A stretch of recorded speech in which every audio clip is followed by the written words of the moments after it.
Have any of you heard of the legend of the harvest moon? It rises full over a red October sky, giving a little more light to the farmers as they harvest their crops. But this year's harvest moon won't be harvesting crops. He'll be harvesting your soul today on Clayformations. Well, with that dramatic intro out of the way, let's get down to business. Now, this one's going to take a little bit of engineering, and since I am not an engineer, I'm going to do the best I can. What I'm doing here is I'm plotting out where the arms are going to be and how I will mount the sculpture while I'm working on it. Now, it will be very important for the arms not to twist or move in any way. So what I'm going to have to do is make what's called keys. So what I'll do is I'll take my aluminum wire for the length of the arm, and then I'll take the square brass tubing and put it inside. I'll have to crimp the edges because they don't quite fit inside. Okay, I think that should do it. Okay, now that they're both crimped, we'll take this brass tubing out to the garage to cut that to the length that we need. Now I'll take my highly technical hacksaw and cut off this small piece of tubing. Okay, now that we've got our tubing cut to length, we'll fit it on the aluminum wire and secure it with our ever dependable and reliable Epoxy Sculpt.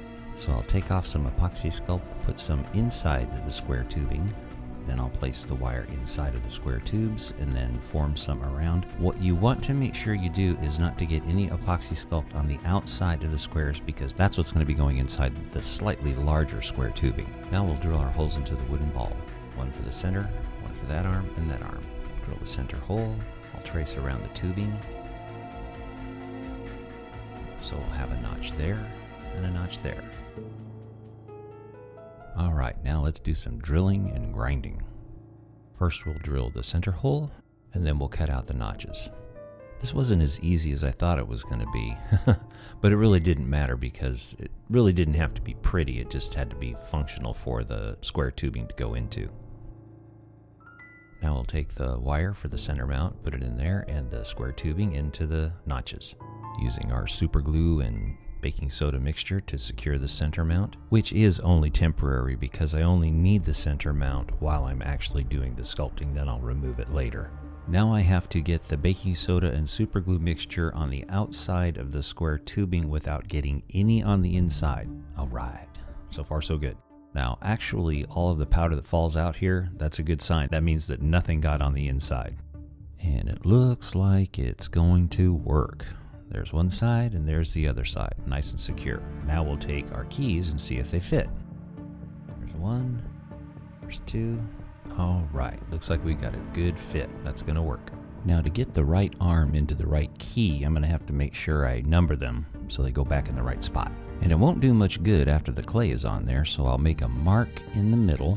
We'll mark a 1 there and a 2 there, a 1 there and a 2 there, and then we'll mark a 1 here and a 2 here, and that will do it. I'll always have the numbers there to show me which arm goes in which key. Now I'll be adding some liquid Sculpey to the ball, and I have some temporary spacers in the keys just to make sure nothing gets inside them. And I'm curing the liquid Sculpey before I put the clay on because it really creates a nice sticky surface for the clay to stick to. And you can see as I'm putting the clay on, it really adheres to the liquid Sculpey that's already cured really well. It doesn't slide, it doesn't slip, and it also helps to eliminate a lot of air bubbles since it creates such a good bond. Now, as you know, this is the ugly phase stage 1 of the sculpture, where it's incredibly ugly and lumpy and not very attractive at all, but we keep moving forward. And there we go, done with stage 1. Then we'll go into stage 2 with our large rake tool, knocking down all the high points. Then we will switch from the large rake tool to the finer rake tool and knock down all the rake marks.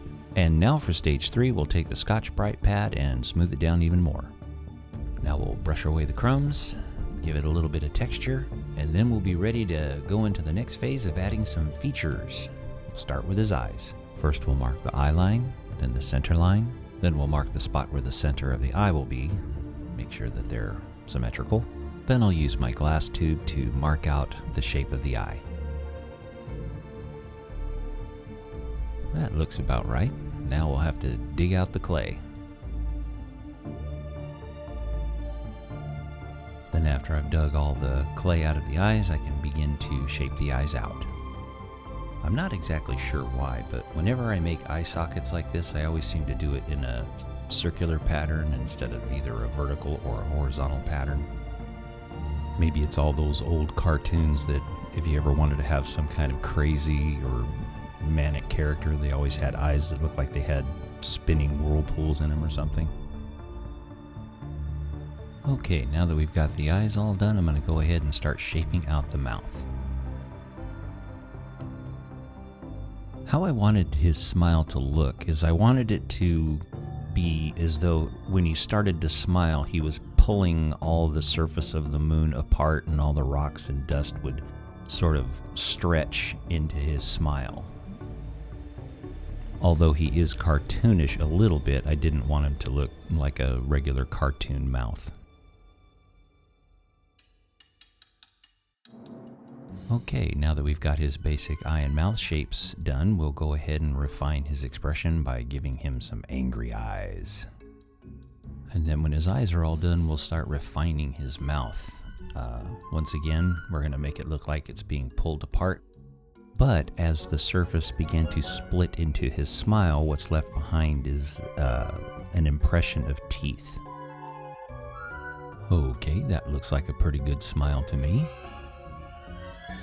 Okay, what we're going to do now is we're going to begin the daunting task of covering this harvest moon in as many craters as we possibly can. And it seems to be quite possible that I can do a lot of craters. In fact, I think what I'm going to have to do for everybody here is apologize for my overindulgence in doing this, because I kind of got a little carried away in the editing process, and after I was all done, I realized that you didn't have to really show every crater being made, but it looks like I did, and I'm very, very sorry. I don't like wasting your time on my indulgences, but nevertheless, here we are. His face is sufficiently cratered. Okay, now he's ready to bake, but I'm going to have to remove these placeholders and open up and refine the keyholes so that they'll fit correctly after he's baked. We'll do a quick check to see if it fits. That looks pretty good. Now we'll clear out the other side, refine it a little bit, and take it to the oven to bake. This part always makes me nervous, and I'm not even going to pray to the polymer clay gods anymore because they never listen. 9 times out of 10, it breaks anyway, so Okay, now we've come to the part of the video that is going to test the limits of our engineering skills. And I have no engineering skills, so I'm just going to wing it the best I can.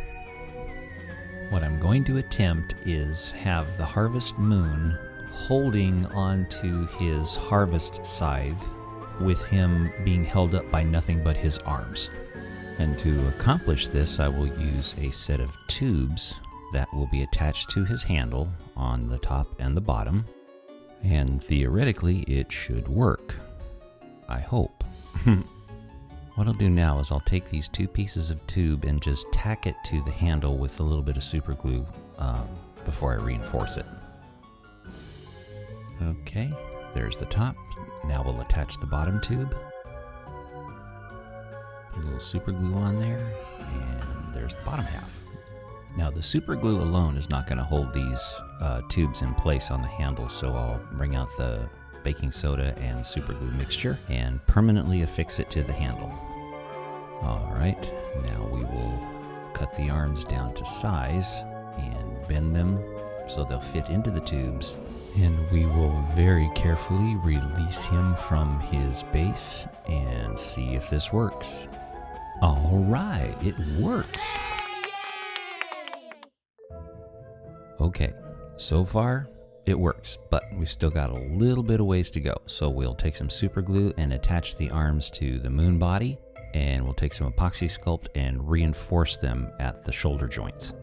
And then we'll take a little bit more Epoxy Sculpt and attach his hands to the handle. This is the part where I really start getting nervous, because once I do this, we are totally committed. And we won't be needing this anymore, so we'll cut that off. I forgot to mention this earlier, but I did the arms in aluminum because they were easier to bend, so we're going to have to use some Epoxy Sculpt and reinforce those arms. And to give us that little extra bit of security, I went ahead and put Epoxy Sculpt all through the scythe handle as well.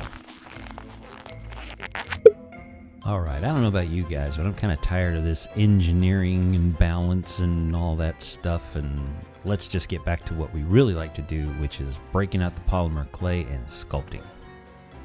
The nice thing about this is we've done all the pre-work with engineering and balance and strengthening. We can just enjoy the sculpting. We don't have to worry about whether the polymer clay is going to be strong enough to hold it up. I'm not exactly sure why I wanted the shoulders to look like tree roots going into the moon surface. I really have no clue. I guess it's just artistic license. I'm not sure if it looks silly or not, but I just went with it. And sometimes when you're working on projects, I think you have a tendency to stick to what you know and what you're comfortable with. And that leads us to sculpting the hands as you see here, because that's definitely something that I am never comfortable with, no matter how many hands I do, no matter how many sculptures of hands I do. It simply doesn't matter. Hands are hard. And it doesn't matter whether they're gripping something or whether they're out with their digits sticking out. It's hard either way. Okay, now that we've got the hands blocked out, we can go ahead and start working on the details. Now, as you notice, what I'm doing here is making the 4 fingers, and the funny thing is you mark 3 lines on the block and it creates 4 fingers. And also what I do with hands is I do the 4 fingers first and get them all completed, then I add the thumb. I'm really not exactly sure why that works for me, but it does. And as you noticed right here where the thumb meets the palm, I'm gonna have a little bit of trouble making the indent right there because of the Epoxy Sculpt. It's a little too thick right there. It's the constant battle I have between the armature and the actual sculpture. Okay, it looks like this hand's just about right, so we will go to the other hand and we will start working on that.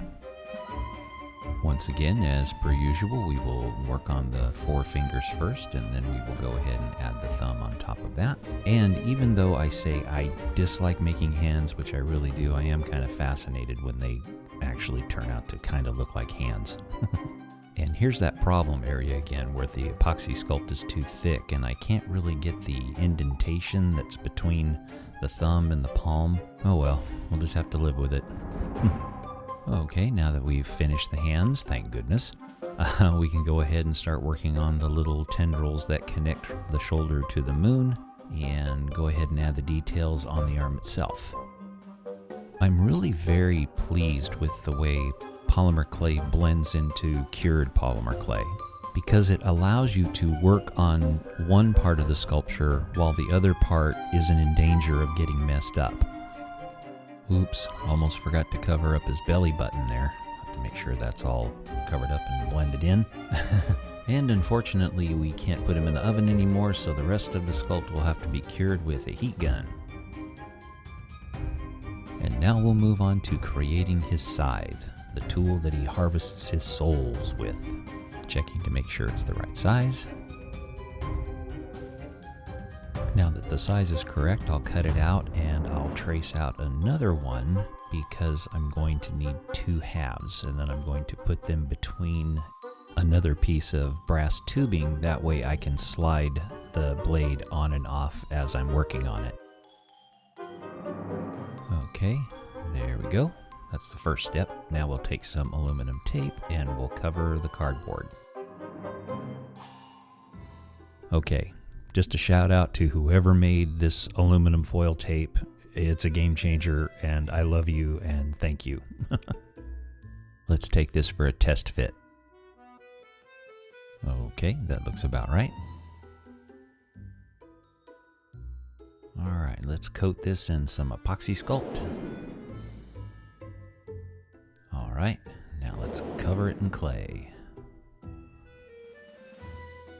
Kind of wish everything was this easy. It would make these videos a lot easier to do. Okay, I'll tell you a little bit of a story about the blade that I'm making here. I was going to make it really ragged and like it had been used a lot and, had a lot of battle scars. And I was just going to keep the connection between the handle and the blade really simple. And I don't. As usual, instead of making it simple, I decided I was going to make it really super detailed. And you'll find out how I do that in just a few minutes. So while the blade is baking, I decided to change the base. The base that I had too large of a profile. I needed something a little heavier and a little smaller. The bell itself was pretty heavy, but I needed a little extra weight, so I decided to go with these pie weights, fill the bell up, and then put some epoxy sculpt in there and add it to the piece of wood. So I'll plug up that little hole with some epoxy sculpt, make sure I poke a hole for the handle to go into, fill it with pie weights, and then mix up some more epoxy sculpt to lock them in.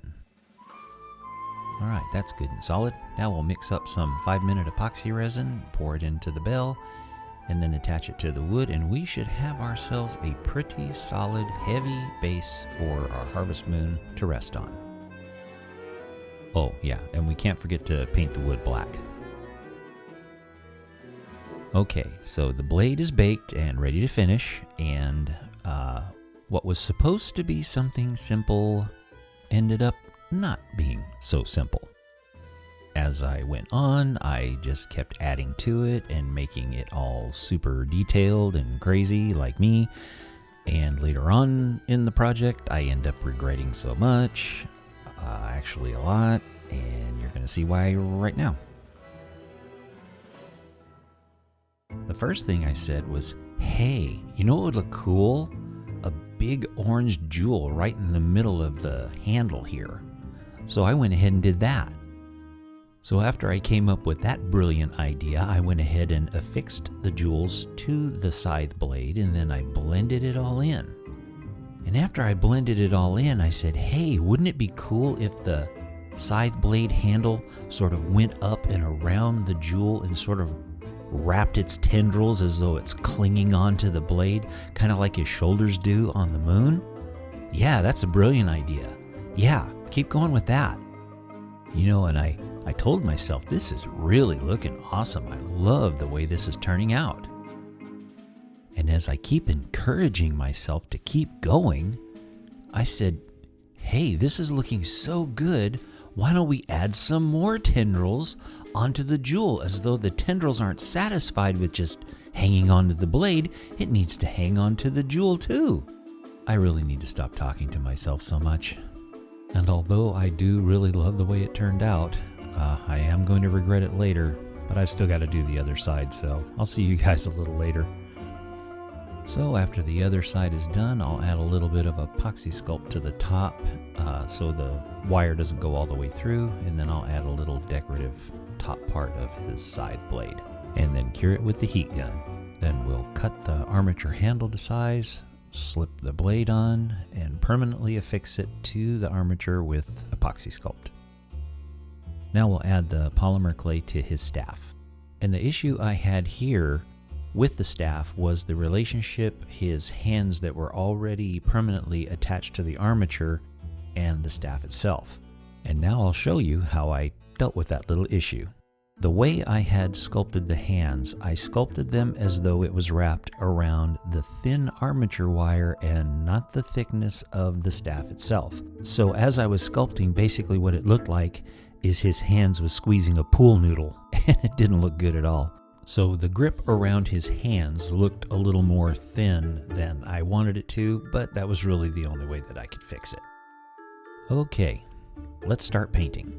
And as you can see here, he looks a little orange. And that's because my original intent was to have him look like a harvest moon, which is orange when it's close to the horizon. But as I continued to paint the orange, he looked more like a big orange with a bunch of craters instead of a moon. So I went ahead and decided to go with the gray instead.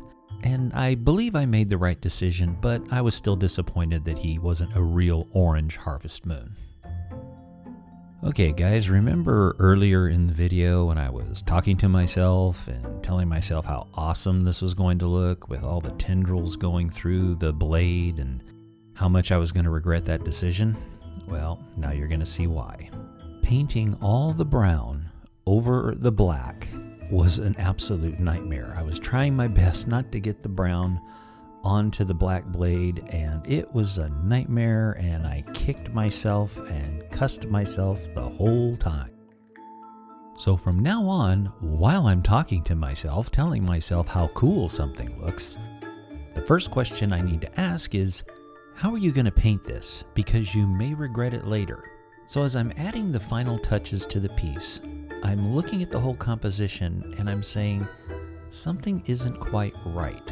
There's something else missing. So I stepped away for a little while and I did some research on Pinterest and came to the decision that he needed a pair of red and yellow glowing eyes. So that's what I did. What's ironic is the entire talking to myself and thought process on the scythe blade with all the brown tendrils that gave me so much trouble. This thought process and idea I did not regret. I thought it ended up looking pretty cool. But that's all part of the process. You have regrets, you have successes, and you have challenges. But you keep going, and you finally end up with the piece that you're happy with.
Hey, if you've made it this far, you are a rock star, and I hope this year's Halloween harvest brings you a ton of candy. And before you go, if you think I deserve it, give this video a thumbs up, and if you'd like to see more, please consider subscribing. And to all my current subscribers, I say thank you. I can't tell you how much I appreciate your support. Everybody take care, and we'll see you next time.